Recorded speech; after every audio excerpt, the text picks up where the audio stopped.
এবার যে খবরের দিকে নজর রাখবো, কলকাতা হাইকোর্টের পর এবার জিপিও কর্মক্ষেত্রে আবারও অসুরক্ষার অভিযোগ। এবার জিপিও যৌন হেনস্থার অভিযোগে চাঞ্চল্য, মহিলা বাথরুমে ভিডিও করার অভিযোগ এক কর্মীর বিরুদ্ধে। আমরা বিস্তারিত জানবো, আমাদের প্রতিনিধি পিয়ালি মিত্র রয়েছেন আমাদের সঙ্গে। পিয়ালি, ঠিক কি ঘটেছে, কি অভিযোগ? একেবারে সম্প্রতি দেখো, যেটা দিয়ে তুমি শুরু করলে, গতকালকে আমরা দেখেছিলাম কলকাতা হাইকোর্টের সেই লিস্টের মধ্যে আইনজীবী শ্লীলতাহানি করেছিলেন বলে অভিযোগ। সেই মামলায় ইতিমধ্যেই হেয়ারস্ট্রিট থানা তদন্ত শুরু করেছে। তার মধ্যেই আজকে আরো একটি ঘটনা, এবং সেটাও একটি কর্মস্থল জিপিওতে এই ঘটনা ঘটেছে।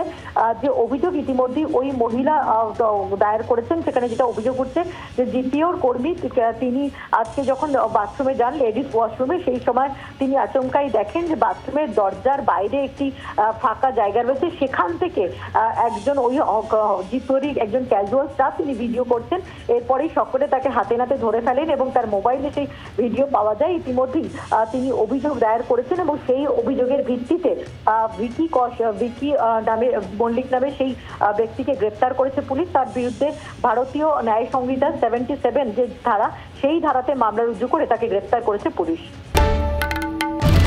বাংলার আওয়াজ, বাঙালির আবেগ, জি 24 ঘন্টা।